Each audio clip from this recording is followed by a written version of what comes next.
Assalamualaikum dan salam sejahtera. Podcast Fokus Perak. Saksikan.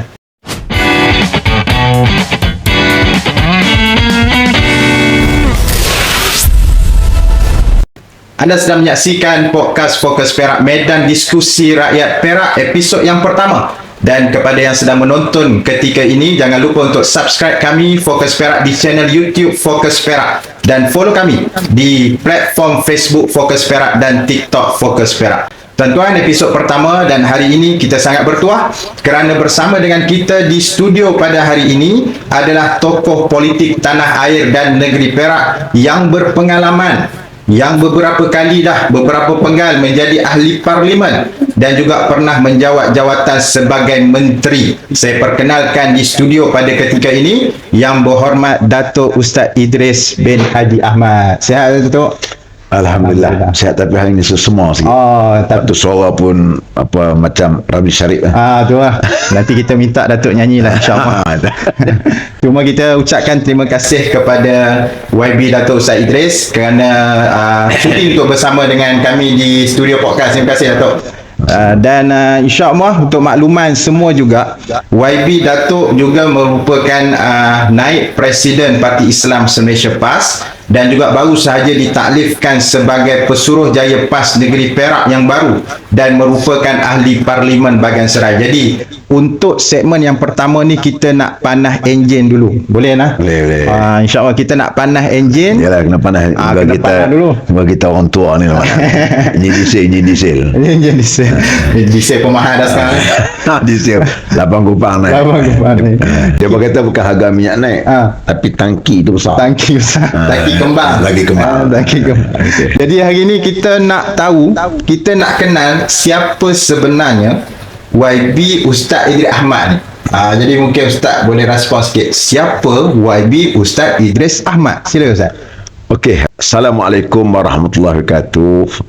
Nama saya diberi Idris Haji Ahmad. Anak yang ke-8 daripada 9 adik-beradik. Jadi kami ada 7 adik-beradik lelaki, 2 perempuan. Itu saya punya ni. Memang saya dibesarkan dalam suasana keagamaan lah. Kerana ayah saya ni seorang tuan guru, disebut sebagai Tok Guru Haji Ahmad Sungai Petai. Dia pernah mengaji di Mekah lama, hampir dekat dengan 14 tahun juga. Dan sama satu skot dengan ayah Pak Lah Badui tu. Jadi itu di antara. Kemudian memang kami daripada mula sekolah rendah tu ngaji sekolah biasa. Lepas sekolah menengah, ayah saya hantar sekolah agama. Waktu tu pondok lah. Saya seorang yang tidak pernah belajar sistem pondok. Saya masuk sistem sekolah. Sekolah mana? Sekolah pertama lepas sekolah rendah, saya mengaji sekolah Ma'had Tarbiyah Islamiah Batu 8 setahun. Kemudian saya pergi ke Pondok Pak Aya waktu 16 tahun. Kemudian di Maktab Mahmud Al-Usta 2 tahun. Lepas SRP, waktu tu SRP. Lepas tu saya ke Kolej Islam Kelang tahun 80 hingga 83, ambil STPM. Dia masuk ke Universiti Kebangsaan Malaysia. Alumni UKM. Alumni UKM kan. Ramai ni orang UKM. Kemudian saya dapat jadi lecturer di ITM. Saya waktu tu saya tak sempat menganggur lah. Waktu 88 tu ekonomi teruk, tapi saya tak sempat menganggur, walaupun saya penentang kerajaan sejak daripada keluarga saya pun menentang. Bukan menentang, orang kata menentang parti kemudian di universiti pun jadi presiden mahasiswa UKM pun kita berlawan kan. Pernah diambil tindakan disiplin AUKU kerana terlibat dengan demonstrasi membela pembuangan pelajar-pelajar Purdah di UTM. Waktu dengan Saifuddin Nasution, kawan saya, kawan. Alhamdulillah lepas keluar tu saya ditawarkan untuk menjadi pensyarah di waktu tu ITM waktu tu. Sekarang ITM lah. Penlibatan dari segi orang kata politik ni, minat saya sejak daripada kecil lagi. Yang banyak perkenalkan politik minat ni ialah abang saya almarhum Ustaz Zakaria. Dia waktu tu saya masih ingat lagi, waktu tahun 69 tu saya kecil lagi. 69 waktu pelihara 69 waktu tu kapal layar Perikatan pas bulan bintang.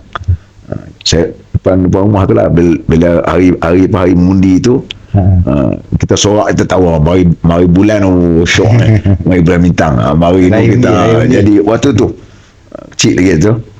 Kemudian dan saya ikut secara dekat politik ni ketika umur saya dalam 14 tahun, ketika waktu tu krisis politik di Kelantan tahun 1977. Waktu tu surat khabar yang ada, surat khabar Watan, Harakah belum keluar lagi, surat khabar Bumi yang ceritakan berkenaan dengan politik. Waktu tu saya dah mengikuti politik, minat politik. Dan kemudian pelihara tahun 78 saya berada di Mata Mahmud. Waktu tu saya bertingkatan 2. Saya mengikuti kempen secara langsung. Waktu tu Sapardino bertanding di Parlimen Kuala Kedah dan di Dun Alumrah. Dun Alumrah ni Dun Anak Bukit hari ni. Dua-dua tu kalah tu Sapardino. Dan Ketua Asih Haji Muda pula bertanding di Parlimen Padang Tarak, dia kalah juga kerana di Kelantan dia anggap sebagai tak sah seat sana, maka dia pindah ke situ. Jadi artinya saya daripada situlah sampai saya di sekolah pun, sekolah Kolej Islam, kemudian masuk universiti. Itu pelibatan saya dalam politik yang agak dalam politik ini. Kebetulan di rumah saya ni, surau saya dulu ni, surau ayah saya ni memang surau lah dulu jadi muktamar PAS, Tamrin PAS. Memang markah PAS pun. Markah PAS.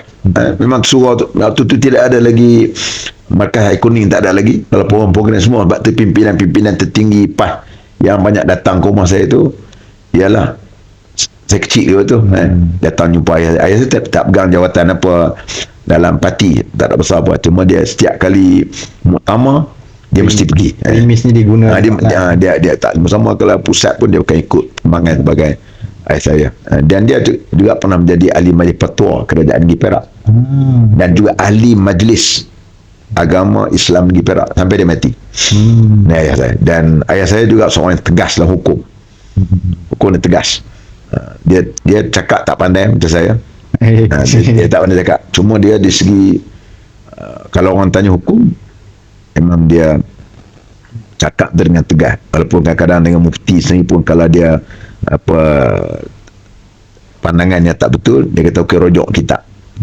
Itulah prinsip yang ada pada ayah saya, dan kami dididik dengan sana. Alhamdulillah semua keluarga saya 9 adik-beradik PAS lah. Alhamdulillah. Tak ada seorang pun kelencong kot lain. Cuma tadi YB Datuk ada sebut tentang bercakap tadi. Saya ada maklumat juga, YB juga antara yang aktif berpidato. Jadi aktif tu sejak bila? Zaman universiti ke ataupun daripada kecil lagi ke dah? Mungkin lah kan duduk dekat bilik seorang-seorang kan, tak cermin, duduk cakap ke, duduk berlatih ke, memang minat kan macam mana? Okey. Saya berminat waktu di Kolej Islam Kelang. Kolej Islam Kelang dulu ni ada pertandingan Piala Perdana Menteri. PPM. Waktu tu saya tingkatan 5 ketika tu. Waktu tu di sana di Kolej Islam dia akan orang panggil apa? Dia akan taja satu kumpulan yang telah pun ditubuh oleh kolej yang akan mewakili kolej dalam Piala Perdana Menteri. Kemudian dibuka untuk mencabar kumpulan ni. Jadi saya waktu tu, kawan saya ni nak mencukupkan bilangan saja. Saya kata saya tak pandai ni waktu tu. Saya kata saya tak pandai, nak cakap lah, marilah beri cukup orang ni. Tiba-tiba saya masuk tu, coach saya tu almarhum Ustaz Ku Hamid. Anak sekarang ni Ku Muhi, ketua Pemuda Perak tu. Pemuda Kedah tu. Tu ayah dia. Lepas daripada program saya cabar tu, dia panggil saya, dia kata, awak punya deris suara ada komersial kan? Saya kata biar betul, saya tak tahu kan. Jadi waktu tu lah saya cuba develop minat yang kita bercakap tu. Jadi itu mula sampailah saya mewakili Kolej Islam Kelang tahun 83. Waktu tu masih ada live lagi. Saya langsung pertandingan itu kat TV lah. Kat TV. Pertandingan akhir kita buat di Auditorium Bandaraya di BKL. Saya mewakili Kolej Islam, dan waktu tu Ahmad Maslan lah. Ahmad Maslan dia waktu tu sign Johor. Alhamdulillah waktu tu Kolej Islam menang, saya isytihar sebagai pemidato terbaik lah dalam Piala Menteri waktu itu. Yang menjadi menteri pelajaran dia ialah almarhum Dr. Sulaiman Daud.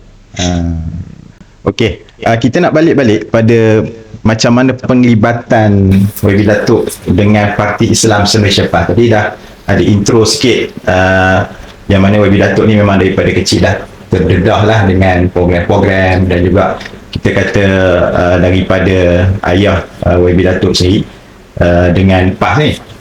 Cuma macam mana perkembangan selepas daripada tu, dan juga disebut YB Datuk ni juga antara kita boleh sebut kilang ataupun produk yang dihasilkan oleh kilang pemuda PAS. Jadi mungkin YB Datuk boleh kongsikan dengan kita bagaimana perjalanan politik YB Datuk sebagai pimpinan ahli dan juga pimpinan Parti Islam Semeru Syafah sampailah hari ini. Okey, dia kebetulan memang saya waktu macam saya sebut tadi lah, waktu di kampus pun memang saya telah menjadi pimpinan jamaah kampus. Dan lepas keluar dari itu juga saya terlibat terus dengan waktu tu nama JPP, Jabatan Pelajar Pusat, yang dipimpin oleh Dr. Idris Nur.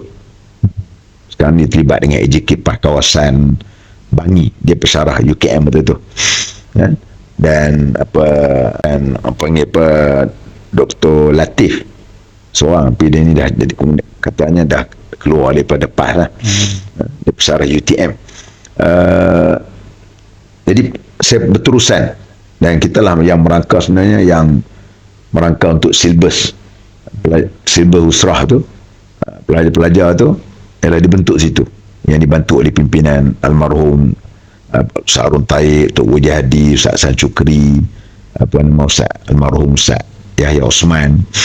Jadi penglibatan tu terus sampailah saya, walaupun saya bekerja sebagai ITM, pesara ITM, masih lagi saya pegang jawatan dalam pemuda, dan sehinggalah saya terlibat aktif terus ni apabila tahun 2001 saya dipilih sebagai AJK PAS Pusat waktu tu. Yang dipilih oleh perwakilan utama. Waktu tu saya yang paling muda lah, umur 38 tahun. Jadi AJK PAS Pusat yang dipilih oleh muktamar 38 tahun. Waktu tu Sapatino tahun 2001. Sapatino masih lagi menjadi presiden PAS, dan masa yang sama saya juga Setiausaha Pemuda PAS pada ketika itu. Dan kemudian sampailah hari ini, kemudian saya pernah pegang jawatan sehingga, dan pemudanya sebagai timbalan ketua pemuda zaman almarhum Saudara Salahuddin. Kemudian sampailah hari ini saya jawatan yang dipegang bahagian naib presiden. Okey, YB Datuk juga antara figura yang popular dengan catatan duha. Walaupun ada yang cakap catatan tu dibuat lepas waktu Zuhur, saya tak pastilah betul ke ni. Dan satu lagi, YB Datuk juga popular dengan Semahi. Semahi ni macam mana tiba-tiba boleh masuk jadi Semahi? Kalau ada yang tak tahu Semahi itu apa, Semahi itu adalah suami masak apa hari ini. Boleh respon sikit. Okey, saya bukan nak catatan duha tu pun, saya mula-mula dah tak ada benda pun, tulis je. Ada santai-santai tulis. Kemudian dah jadi brand. Jadi continue lah. Ingat 10 tahun dah. Saya tak ingat bila saya mula kan. Dah lama dah sebab itu. Dan berkenaan dengan Semahi ini, dulu saya pernah aktif lah kan, tak nak tengok dapur tak ada ni. Semahi ni suami masak apa hari ni. Saya pernah pergi 2 gathering dia orang meraih kan. Satu gathering buat di Cyberjaya, kemudian gathering buat di Pulau Pinang. Di Pulau Pinang saya pergi gathering tu. Pihak yang ketiga saya tak sempat pergi, saya ada kelas dengan program. Memang sonok lah pergi tu. Kadang-kadang apabila kita masuk tu ada geng-geng, biasalah geng-geng Walanun ni attack, tapi geng-geng Semahi pula duduk backup. Saya tak nak cakap politik. Dia kata apa ni, grup ni ustaz ni pun bukan cakap bab politik pun, dia cakap bab masak kan, ada benda kan, apa ya, dia orang pula kita relax, kita tak tahu, dia orang pula duduk balun geng-geng tak reti. Jadi itu sejarah benda gitulah. Dan waktu tu dalam fasa PKP ya. Tapi KP lah. Ya. Tapi Datuk memang minat masak ke macam mana? Minat makan lagi lah. Minat makan lagi. Okey, insyaAllah kita akan sambung lagi buat bicara kita, diskusi kita bersama dengan YB Datuk Idris Ahmad yang merupakan naib Presiden PAS dan juga antara tukang masak suami yang paling sedap lah masak kat Negeri Perak ni. Dan insyaAllah kita jumpa lagi selepas daripada ini. Bertemu lagi dalam podcast Fokus Perak, medan diskusi rakyat Perak. Jangan lupa kepada anda yang sedang menonton untuk subscribe kami di channel YouTube Fokus Perak dan follow kami di Facebook Fokus Perak dan TikTok Fokus Perak. Dan kita masih lagi bersama dengan Yang Berhormat Datuk Ustaz Idris Ahmad, yang saya sebut tadi antara suami yang paling sedap masakannya di Perak dan mungkin di Malaysia lah. Dan kita nak masuk kepada perbualan atau topik yang mungkin lebih panas sikit bagi Ustaz boleh lah. InsyaAllah, iaitu perkembangan PAS di Negeri Perak. YB Datuk selaku Pesuruhjaya PAS Negeri Perak melihat bagaimana perkembangan Parti Islam Malaysia PAS itu sendiri, dan mungkin YB Datuk lebih memahami dan lebih jelas sebab YB Datuk bersama melihat Parti Islam Malaysia PAS ni sejak daripada kecil. Zaman ketika mana kalau orang sebut PAS ni orang tolak lah kan, orang tolak, dan sampailah kepada satu peringkat PAS ni sudah mula diterima rakyat, mula menang 1-2 kursi, dan pencapaian yang paling besar dalam sejarah PAS Perak pada PRU yang ke-15 baru-baru ni berjaya memenangi 17 kursi DUN dan juga 4 kursi parlimen, termasuklah kursi di Parlimen Bagan Serai. Jadi macam mana YB Datuk Ustaz Idris Ahmad melihat sebagai Pesuruhjaya PAS Perak potensi PAS di Negeri Perak khususnya nak berdepan dengan PRU 16? Okey, terima kasih pada saudara Fizul. Sebab tu bila kita tengok dalam soal perjuangan ni, pertama kita kena ada sifat sabar untuk nak berjuang dan juga sabar di dalam menunggu kemenangan. Yang kedua ialah mesti istiqamah dalam apa gerak kerja kita. Kemenangan kami baru ni ialah bukan bermula daripada kami. Kemenangan itu ialah bermula daripada zaman datuk ataupun nenek kita sebelumnya. Waktu itu ketika itu PAS ni dianggap dagang dalam masyarakat. Yang mereka kenalnya ialah ketika itu ialah UMNO.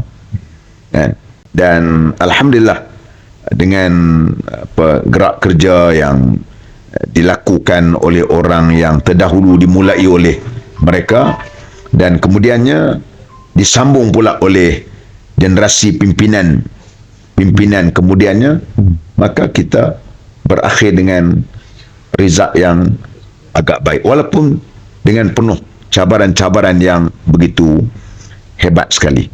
Maka tentulah pada saya dan juga rakan-rakan pimpinan di peringkat negeri dan juga di peringkat kawasan-kawasan mempunyai satu semangat apabila kita telah pun memperolehi kemenangan yang agak besar, 4 parlimen dan juga 17 DUN PAS sendiri, masuk dengan bersama-sama dengan rakan daripada Perikatan Nasional. Kita ada 26 kursi, 9 bersatu. Jadi satu kemenangan yang hebat dan besar memberi cabaran kepada parti pimpinan yang selama ini dominan di negeri Perak. Maka saya yakin dan percaya untuk PRU yang ke-16 nanti, kalau momentum ini kita masih kekalkan dengan semangat yang ada, kerjasama di kalangan kita semua dan istiqamah yang ada dari kalangan petugas-petugas semua, dan 17 dari kalangan adun PAS ni pula, dan 9 daripada adun dari kalangan bersatu ini, menunjukkan satu gerak kerja yang baik bersama-sama masyarakat. Bukan benda yang mustahil, akan jadi satu booster untuk nak memberikan kemenangan cemerlang dan kita pula menguasai dan mengepalai negeri Perak di dalam PRU yang ke-16 nanti.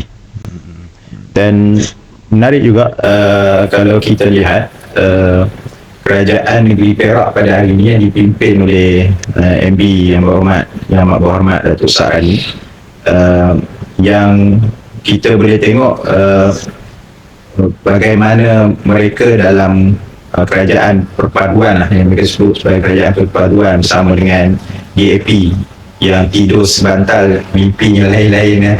Cuma mungkin daripada view Yang Hormat Datuk tentang kerajaan negeri Perak itu secara keseluruhan, mungkin ada perkara-perkara yang dilihat oleh PAS yang perlu ditambah baik oleh pentadbiran kerajaan negeri, sama ada dalam jangka masa pendek ataupun mungkin jangka masa panjang.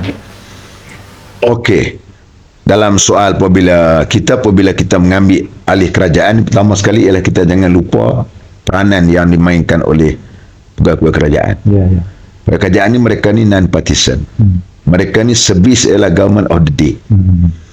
Mana kerajaan yang jadi kerajaan, mereka yang berkhidmat. Mereka tidak ada soal untuk nak orang kata apa sabu ke sebagainya, tidak berlaku itu.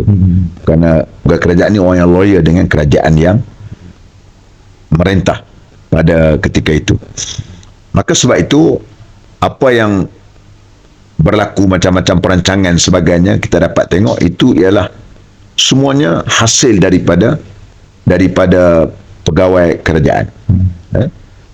Berjaya atau gagalnya pula ialah kita kena tengok mesti sana ada satu political will. Mesti ada satu tindakan ataupun gerak kerja yang dibuat oleh pimpinan parti sendiri atau pimpinan kerajaan itu sendiri. Kalau tidak, no point. Macam-macam lah kita tengok macam RMK kita kan, rancangan Malaysia sampai daripada 1 hingga ke-13 kan, akan 13 nanti pun kita tengok bukan tak cantik, semua cantik. Bajet kita tengok, bajet negeri kita pun cantik semua. Kan Perak Sejahtera 2030 pun cantik kita tengok. Saya tengok bentangan semua cantik. Kerana yang buat tu kita tahu pegawai kerajaan. Pegawai kerajaan. Ini yang kita beri keyakinan kepada mereka.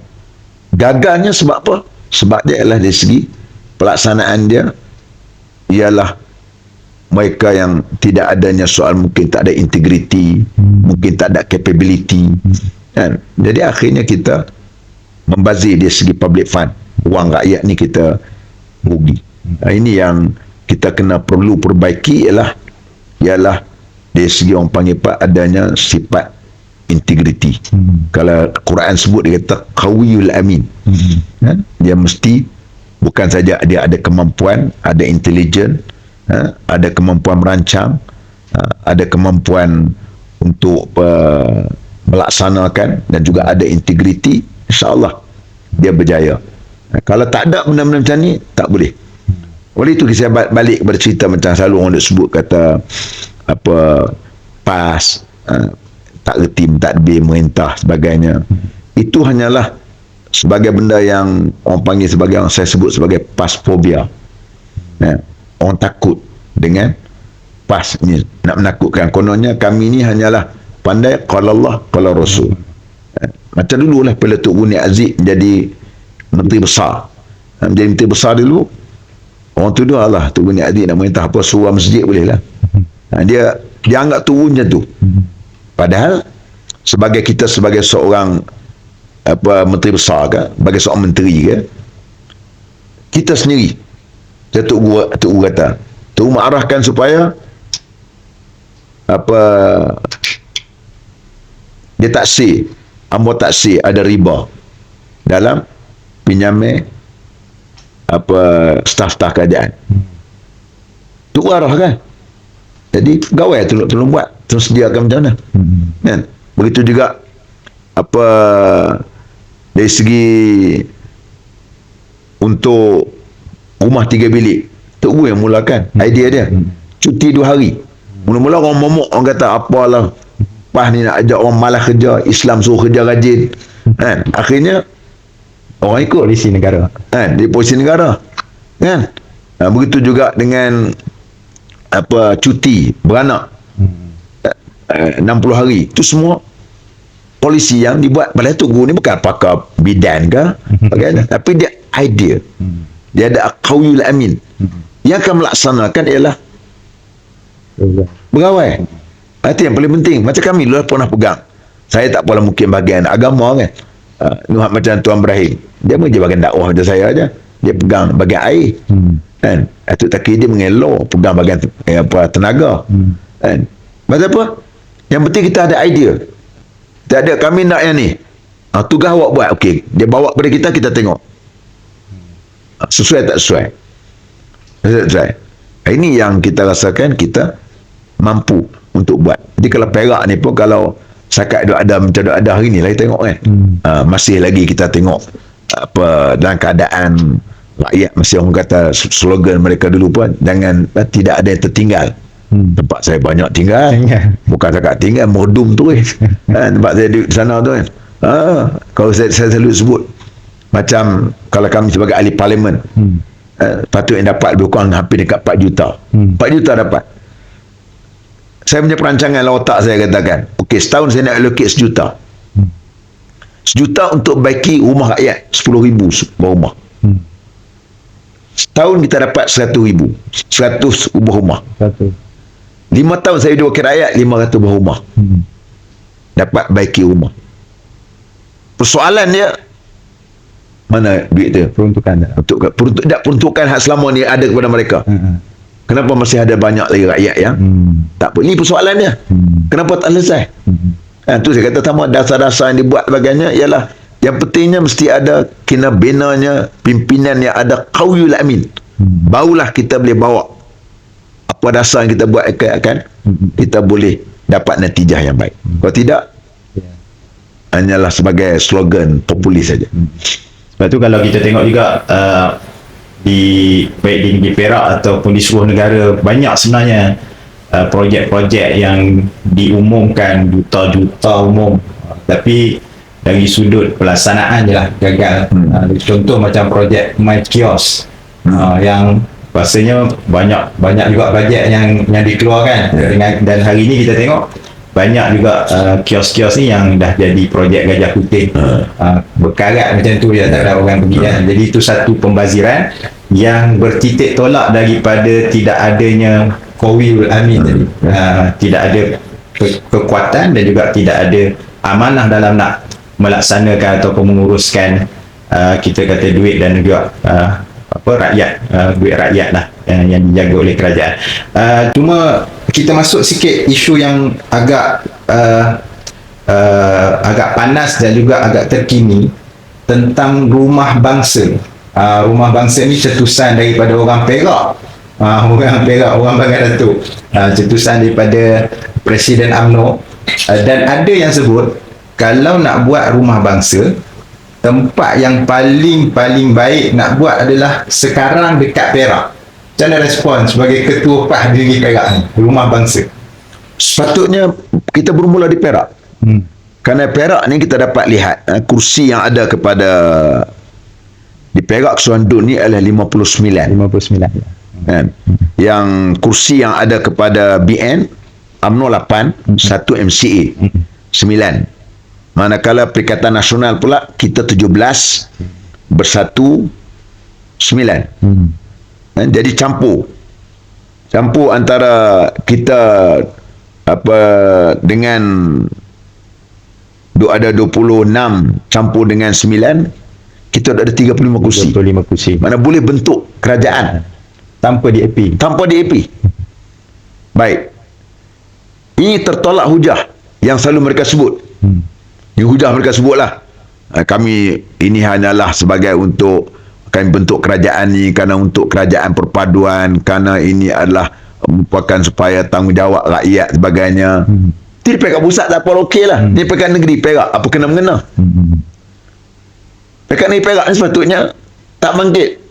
Kenapa pula kamu boleh bekerjasama dengan DAP di peringkat pusat, kononnya ini merupakan arahan? Tak apalah kan? Tapi ini di Perak sepatutnya, kenapa kamu tak boleh bentuk bersama-sama dengan PAS? Begitu juga di Pahang, 42 kursi semuanya. BN ada 17, UMNO 16, MIC 1. Perikatan Nasional ada 17, 15 Daripada PAS 2 bersatu. Pakatan Harapan ada 8, 6 daripada AP, 2 daripada PKR. Sepatutnya nak bentuk kerajaan cukup 17 campur dengan 17, kita sudah ada 34 kursi. Tapi tak bentuk juga. Pasal apa pula yang ni kamu nak cakap soal kerajaan perpaduan, kerana ini merupakan yang ni boleh dibentuk. Kan?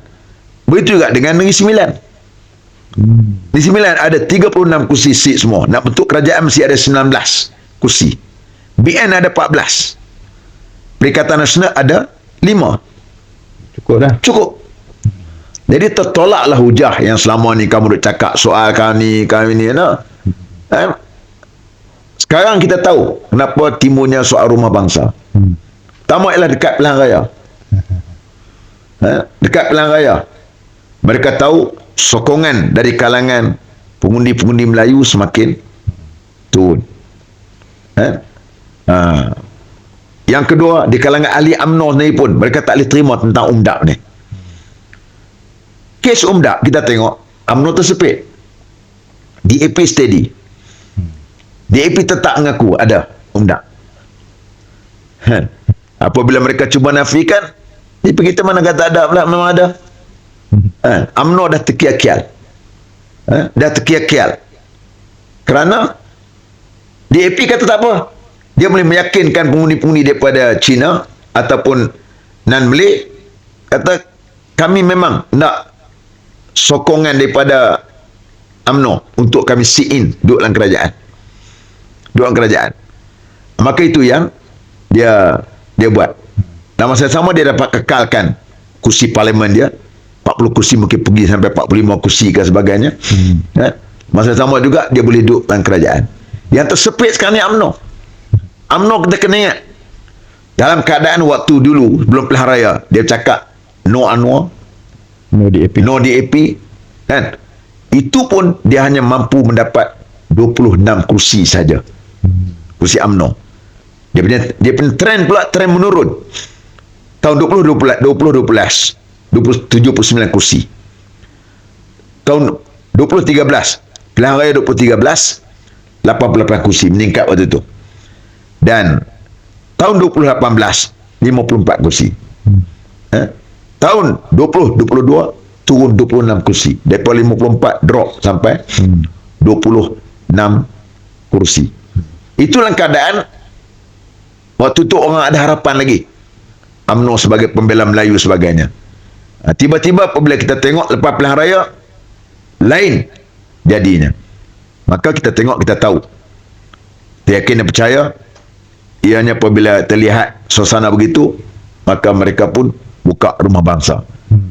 Rumah bangsa ni pun hak yang orang-orang yang ada prinsip tinggal UMNO kerana tak boleh terima dengan UMDAP ni, mereka tak kembali. Mereka jawab jelas, takkan kembali kepada UMNO selagi UMNO pegang dengan prinsip ini. Yang keduanya ialah kita dapat tengok, ialah kerana kita tahu orang-orang muda pada hari ini yang minta maaf lah, yang mereka pun tidak boleh terima tentang apa yang UMNO nak bawa pada hari ini. Sebab tu mereka cuba untuk nak bukakan rumah bangsa.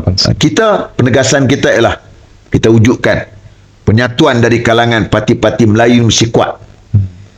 Sebab apa kita kata parti Melayu mesti kuat? Gabungan kita mesti kuat kerana apabila kita kuat, orang boleh hormat kita. Yang kedua, apabila kita kuat pasal apa, parti Melayu ni kerana dia pegang dengan Islam, dia takkan tindas agama lain, bangsa lain. Kerana kita ada syurga neraka, kita ada dosa pahala. Sebab tu kita mesti kuat. Yang ketiga, kita mesti, parti Melayu kita kuat pasal apa?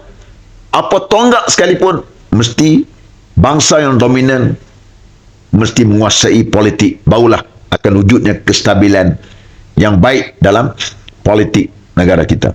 Kalau tidak, hari ini kita tengok macam-macam berlaku. Akibat pasal apa? Kan tidak ada parti yang dominan dari kalangan majoriti penduduk di sini, yang terdiri hampir dekat 65% dari kalangan Melayu Islam Putra. Kita tengok tiba-tiba inilah yang berlaku pada hari ini yang tak pernah berlaku sebelum ini tadi. Okey, jadi apa yang boleh kita lihat, move yang dibuat oleh UMNO ketika ini seolah-olah macam sebagai move politik untuk menyelamatkan diri lah, nak berdepan dengan pilihan raya. Tapi kita yakin rakyat termasuklah ahli-ahli UMNO di bawah ni tidak mudah untuk ditipu, tidak mudah untuk tertipu. Dan sebenarnya Rumah Bangsa ni juga dia memberi satu ujian kepada UMNO, kerana sekarang ni rakyat nak lihat sejauh mana keikhlasan UMNO tentang penyatuan umat ni. Dan rakyat juga sekarang ni lebih cerdik, dia faham bahawa tak ada jaminan UMNO selepas PRU 16 takkan masuk DAP, tidak akan bersama dengan DAP. Tak ada jaminan. Boleh je dia masuk bertanding dalam PRU 16 dalam keadaan solo, tetapi selepas daripada itu, seperti mana yang berlaku pasca PRU yang ke-15, PRU yang ke-16, mereka boleh juga untuk berbincang dengan DAP untuk tubuh kerajaan. Cuma soalan cepu mas, kalau UMNO ajak PAS untuk Rumah Bangsa tanpa DAP, jadi dari jawapan yang eksklusif daripada Ketua Parti Islam Malaysia PAS, Pesuruhjaya PAS Negeri Perak di podcast Fokus Perak hari ini. Okay, soalannya saya ulang balik, kalaulah tiba-tiba esok Yang amat berhormat Datuk Seri Zaid Hamidi dia call YBPJ, dia call Wabi Datuk, call, Assalamualaikum Wabi Datuk, sihat ke, ni nak ajak Rumah Bangsa ni, tapi kali ni kami tak ada UMNO ni, tak ada DAP, tak ada DAP. Jadi macam mana jawapan yang akan diberikan oleh YB Datuk Idris Ahmad? Jadi jawapannya bukan sekarang, kita akan bertemu selepas daripada ini. Bertemu lagi dalam podcast Fokus Perak, medan diskusi rakyat Perak. Kepada yang sedang menonton kita ketika ini, jangan lupa untuk subscribe YouTube Fokus Perak dan follow kami di Facebook Fokus Perak dan TikTok Fokus Perak. Dan sebelum kita berhenti berehat sebentar tadi, saya bagi satu situasi kepada Wabi Datuk. Tiba-tiba lah, bukan kata esok, saat lagi habis podcast ni, mungkin Datuk Seri Zaid Hamidi tengah tengok podcast kita, habis podcast ni dia telefon, Wabi Datuk, jom kita buat Rumah Bangsa tanpa DAP. Apa jawapan daripada Pesuruhjaya PAS Negeri Perak? Okey, tak cukup tapak tangan, lori JKR kami tak untuk menerima pelawaan tersebut. Okey, jadi Wabi, mungkin Wabi Datuk boleh jelaskan sikit. Sebab sebelum ni PAS menyebut tentang penyatuan umat, gagasan dibawa oleh Tuan Guru Presiden, penyatuan umat. Apa beza penyatuan umat yang diwar-warkan ataupun yang cuba diusahakan oleh PAS dengan Rumah Bangsa? Mungkin boleh sikit perbezaan dia. Okey, perpaduan ummah yang kita nak bawa ialah, pertama ialah kita menyatukan kekuatan dari kalangan parti-parti Melayu Islam dulu dan juga Bumi Putera. Yang keduanya juga supaya kita melibatkan juga orang-orang parti-parti orang bukan Islam yang tidak ekstrim. Itu dia punya konsep yang kita bawa, untuk nak pastikan supaya ini asas politik negara kita ni. Kita jangan lupa, pertama ialah trust politik Malaysia ni ialah Melayu Islam. Yang kedua ialah masyarakat majmuk. Ini tak boleh dipisahkan daripada dua perkara yang tadi. Maka gagasan perpaduan ummah ni kita nak bawa dua benda ini, barulah dia akan selari untuk mewujudkan kestabilan, keharmonian dan juga untuk kemakmuran di negara ini. Ini yang membezakan kita. Apabila Rumah Bangsa ni, kita pun tidak faham apa yang dia nak bawa. Apa nak, kita pun tak faham. Satu, lebih kepada soal saya sebut tadi ialah lebih kepada soal macam untuk survival UMNO itu sendiri saja. Politik UMNO. Kita bukan untuk survival politik PAS. Kalaulah PAS ni dia hanya mementingkan kuasa, nak kuasa, kita sudah menjadi kerajaan sejak daripada PRU ke-14, waktu kita dengan Pakatan Rakyat. Tapi kita bersikap, kita ialah, bila kita dah tengok pengalaman, PAS ni banyak pengalaman, pengalaman kita banyak. Maka menyebabkan kita tolak, kita keluar daripada Pakatan Rakyat pada tahun 2015. Bila kita putuskan, walaupun kita tahu risiko dia, kita akan kalah dalam pilihan raya. Kerana dalam PRU ke-13 dahulu, kebanyakan masuk saya pernah bertanding di Parlimen Bukit Gantang tu, kita menang daripada seat yang ada kepada orang-orang kursi itu. Kita menang PDM yang ramai, majoriti. Contohnya kalau sepetang waktu itu kita menang. Tapi mesti ingat, dalam masa sama saya ada kemerosotan sikit undi saya di PDM Cakap Ibul. PDM Cakap Ibul ni kampung saya. Orang kata stronghold yang tak pernah kalah sejak dulu. Walaupun kita kalah DUN kat Parlimen, situ kita menang. Tapi waktu saya menang di Parlimen, ada kemerosotan sikit. Mana orang tak boleh terima saya sebagai orang bertanding bersama-sama dengan Pakatan Rakyat pada ketika itu. Baiklah, tapi tak ada masalah. Tapi kita di-cover oleh orang calon-calon dari undi-undi dari kalangan orang bukan Melayu pada ketika itu. Itu kedudukan dia. Kalau kita nak fikir kita nak jadi kerajaan macam dia orang ni lah, dia seronok dia kerajaan ini, boleh, kita tak ada masalah. Tapi kita sacrifice, kita korban demi prinsip. Kita move on untuk PRU ke-15. Akhirnya ni result yang kita dapat. Kenapa yang pentingnya tu, kata orang panggil pepatah Arab sebut, dia kata al-istiqamah khairun min alfil karamah. Istiqamah itu lebih baik daripada 1000 karamah. Okey, jadi bolehlah kita simpulkan penyatuan ummah yang digagaskan oleh PAH ni adalah penyatuan ummah yang berprinsip. Sedangkan rumah bangsa ni rumah yang masih lagi kita pun tak tahu apa prinsip dan nak ke mana nak dibawa.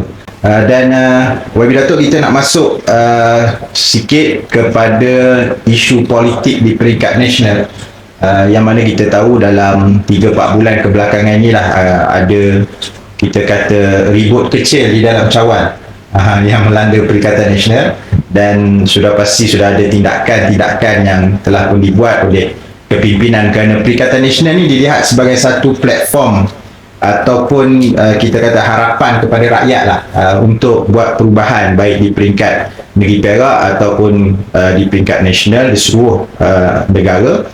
Jadi mungkin YB boleh kongsikan kepada kita berkaitan dengan komitmen yang sedang dilakukan khususnya daripada pihak Parti Islam Malaysia PAS untuk memperkukuhkan Perikatan Nasional. Apa perkara sekalipun dalam soal politik ni, kita tak boleh gantung kepada gelombang ataupun kepada isu saja. Gelombang boleh turun naik, isu pun sama, dia boleh datang itu. Sebab tu kita perlu kepada pengukuhan dari segi organisasi, dari segi parti-parti yang terdapat di dalam Perikatan Nasional. Ini yang paling penting. Ini yang kita nak, supaya pengukuhan itu dibuat untuk memastikan kita akan ada lestari dalam politik kita untuk jangka panjang. Maka sebab itu kita telah kukuhkan Perikatan Nasional dengan pembentukan kabinet yang baru, yang pengurusinya daripada Yang Amat Berhormat Dr. Samsuri Mokhtar, yang menjadi pengurusi Perikatan Nasional. Dan apabila pelantikan tu, kita tengok berlaku lonjakan medsos, sebagainya, sokongan di kalangan orang terhadap Perikatan Nasional ni nampak baik, sesuai dengan kita nak menghadapi pilihan raya yang dekat ini. Yang mungkin pilihan raya pun mungkin jangka kata bulan 10 ada, dia sama dengan Melaka, ada yang katakan tahun depan. Artinya dalam masa mau tak mau pun setahun. Jadi tentulah Perikatan Nasional ini perlukan kepada anjakan dan juga mesti optik di luar pada rakyat, kerana kita adalah merupakan alternate kepada rakyat. Selain telah mereka melihat harapan dulu mereka kepada Pakatan Harapan yang tidak boleh diharap tu, maka kita tengok tentu Perikatan Nasional, walaupun kita tengok dalam keadaan waktu kita bermula dengan COVID yang berlaku waktu tu, krisis Bukan krisis politik tu, krisis ekonomi dunia yang tak pernah berlaku sebelumnya, tapi kita mampu untuk hadapi sebagainya. Sekarang kita nak tengok pula Allah Ta'ala uji kepada Pakatan Harapan PMR ini nak menghadapi krisis ekonomi. Perang ni krisis ekonomi dia kurang macam dulu COVID. Ni macam mana awak nak atasi? Kami dulu alhamdulillah berjaya. Kita meletakkan target kita, rakyat tu bagus, kepuasan tu ada. Ini kita nak tengok dulu awak pelekeh kami macam-macam, nak tengok macam mana pula awak nak atasi dengan keadaan apabila Selat Hormuz ni sendiri pun merupakan 20% daripada minyak-minyak yang keluar, yang melalui situ. Maka tentu rakyat nak tengok, nak nilai bagaimana yang kamu kata hebat sangat dulu awak macam-macam. Awak kata kepada kami tutup parlimen lah, buat demonstrasi untuk masuk parlimen lah. Hari ni rakyat nak tengok awak pula. Allah Ta'ala kata apa, wa tilkal ayyamu nudawiluha bainan nas. Hari ni bertukar, ni hari awak pula nak selesai tu. Jadi isu Perikatan Nasional ni ada juga pandangan yang menyebut dia bermula agak panas ketika isu Perlis. Tapi alhamdulillah isu Perlis ni pun kita tengok dah selesai. Kemudian datang pula isu pengurusi Perikatan Nasional pun juga sudah pun selesai dengan pelantikan Yang Berhormat Datuk Seri Samsuri. Jadi sekarang ni yang menjadi tanda tanya kepada rakyat Malaysia sekarang ni adalah siapa ketua pembangkang, dan betulkah YB Ustaz Idris Ahmad antara calon ketua pembangkang Malaysia? Yang jelasnya ialah keputusan yang kita buat ialah ketua pembangkang ni daripada PAS dan tidak saya lah, insyaAllah. Okey, jadi siapa ketua pembangkang kita tunggu nanti keputusan ataupun pengisytiharan rasmi lah. Kalau kita nampak ni bab jawatan ni kita tak buruk. Betul. Sebab tak buruk, sebab tu saya masih ingat lagi waktu kabinet dulu pun zaman Tan Sri Mahyudin, zaman Mak Sabri minta tu kena Tok Guru tak ada. Jadi tu inilah dia disiplin yang disiplin PAS ni. Kalau orang minta tu kita tak bisa bagi. Okey, YB Datuk, kita nak masuk sikit tentang isu semasa yang lebih panas yang mungkin memerlukan kepada stand ataupun pendirian di peringkat Parti Islam Malaysia PAS. Sebab bagi saya isu yang saya nak utarakan ni antara isu yang perlu kita kendurkan.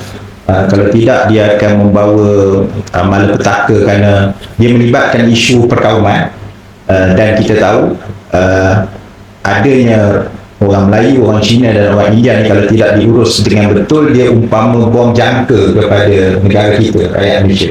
Iaitu isu tentang kuil haram yang sedang panas ketika ini. Jadi mungkin yang Berhormat Datuk selaku Naib Presiden, wallahualam bakal ketua pembangkang ke, saya bakal jadi ketua pembangkang, kena jawab juga isu ni. Jadi apa pendirian PAS sebenarnya dalam isu kuil haram yang sedang dibicarakan atau dibincangkan oleh rakyat kita? Kita apa perkara pun kita ialah dalam rukun negara ialah keluhuran perlembagaan, kedaulatan undang-undang yang selalu kita lafazkan. Ahli parlimen sendiri pun lafazkan setiap kali bermulanya sesi parlimen. Nak menunjukkan tentang kita ni mesti apa perkara sekalipun, walaupun undang-undang kita katakan bukanlah benar perfect, tapi itulah yang menjadi panduan dan pedoman kita dalam apa isu sekalipun.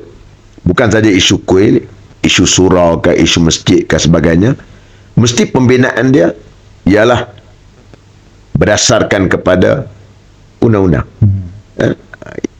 Yang keduanya, tak berbangkit soal berkenaan dengan kerana ini melibatkan kuil, tidak melibatkan surau orang tak buat. No, surau pun ada pengalaman kita di Kedah.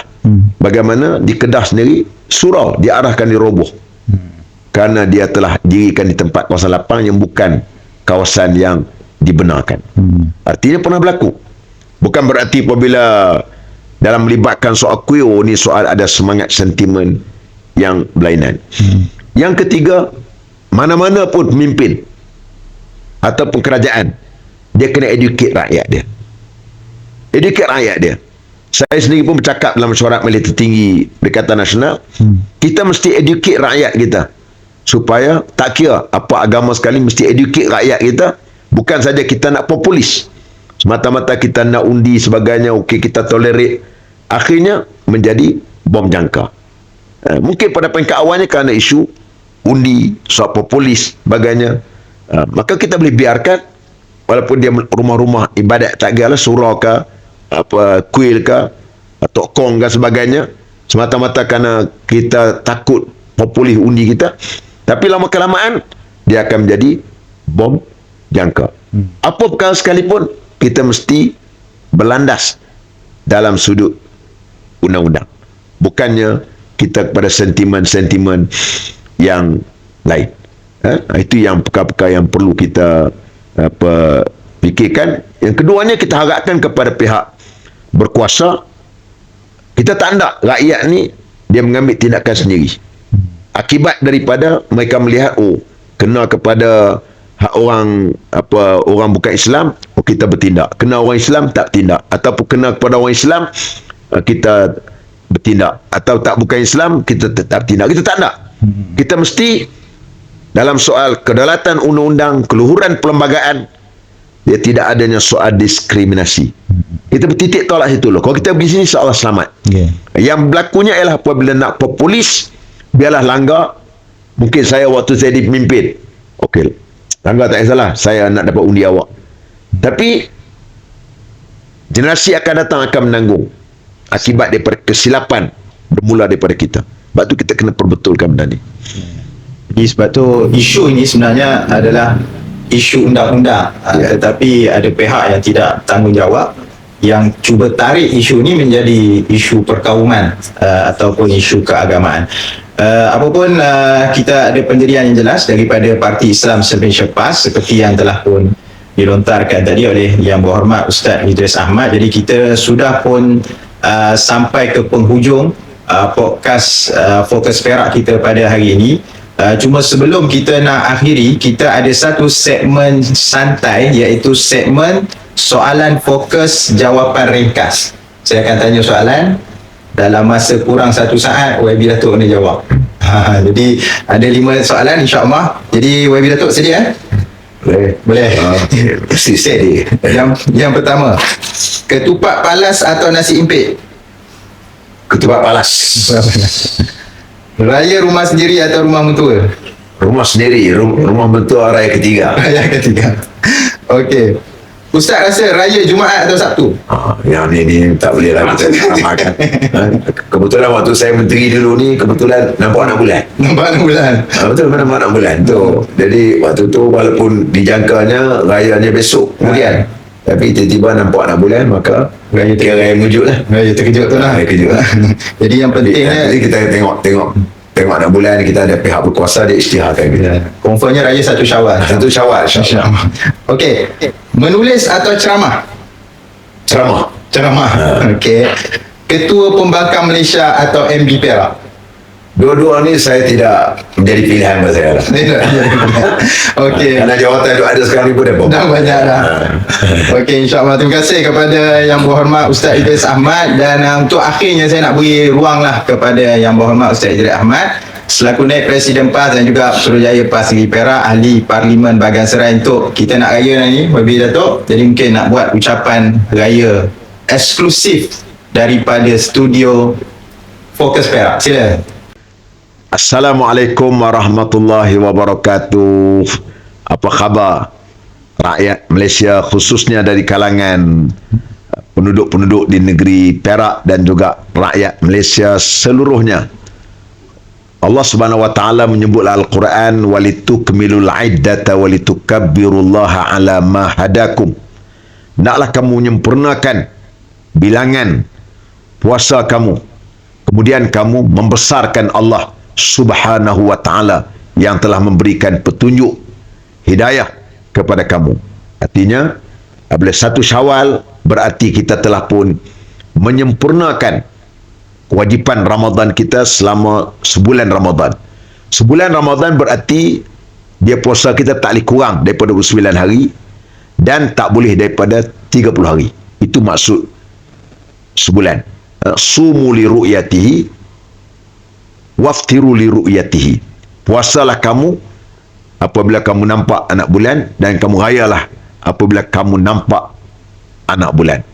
Saya selaku Pesuruhjaya PAS Negeri Perak dan juga Naib Presiden Parti Islam se-Malaysia PAS mengucapkan selamat Aidilfitri kepada seluruh umat Islam yang menyambut Aidilfitri pada tahun ini, dan kita bersyukur kepada Allah kerana Allah Ta'ala telah memberikan kelapangan kepada kita, nyawa kita panjang sehingga kita dapat selesai menunaikan ibadah Ramadan selama sebulan pada tahun ini. Kita mendoakan supaya Allah Ta'ala menerima segala amal puasa kita, amal fitrah kita, amal sedekah kita, amal Quran yang kita lakukan, amal-amal kebajikan yang kita buat sepanjang Ramadan. Allah Ta'ala terima untuk menjadi bekalan kita waktu kita menemui Allah Subhanahu wa Ta'ala di Ramadan, di Aidilfitri yang mulia ini. Maka marilah sama-sama kita bermaaf-maafan di kalangan kita. Mungkin saya sebagai ahli politik biasa mungkin ada terkasar bahasa, tersilap bicara di kalangan kita semua waktu kita berbual, waktu kita berhujah dan sebagainya. Maka kita harapkan Allah Subhanahu wa Ta'ala mengampunkan, dan juga tuan-tuan juga menerima kemaafan saya. Jadi semoga kita eratkan hubungan silaturahim di kalangan kita. Hari 1 Syawal, hari bergembira untuk kita meraihkan jiran tetangga kita, sahabat andai kita, adik-beradik kita yang mungkin setahun sekali baru kita dapat jumpa. Kita ambillah peluang untuk bersama-sama kita meraihkan mereka di hari Syawal yang penuh bermakna kepada kita. Jadi sekali lagi saya ucap selamat menyambut Aidilfitri kepada seluruh umat Islam. Semoga Allah Subhanahu wa Ta'ala memberikan kepada kita kesejahteraan, keselamatan sepanjang kita meraihkan Aidilfitri pada tahun ini. Wabillahi taufiq wal hidayah. Wassalamualaikum warahmatullahi wabarakatuh. Waalaikumsalam. Terima kasih kita ucapkan sekali lagi kepada Yang Berhormat Datuk Ustaz Idris Haji Ahmad. Terima kasih Ustaz kerana sudi untuk bersama dengan kita di studio Fokus Perak pada hari ini, dan kepada semua yang masih lagi menonton, terima kasih kerana menonton kami daripada mula sehinggalah ke penghujung episod kita yang pertama pada hari ini. Jangan lupa untuk subscribe channel YouTube Fokus Perak, dan follow kami di platform Facebook Fokus Perak dan TikTok Fokus Perak. InsyaAllah kita akan bertemu lagi dalam siri-siri episod yang akan datang untuk kita sama-sama sampaikan info-info dan juga diskusi-diskusi yang bermanfaat kepada kita semua, khususnya dalam kita nak memahami apa yang sedang berlaku dalam dunia politik di dalam negara kita pada hari ini, insyaAllah bersama dengan panel-panel lain selepas daripada ini. Terima kasih sekali lagi, kita bertemu lagi dalam podcast Fokus Perak, medan diskusi rakyat Perak. Assalamualaikum.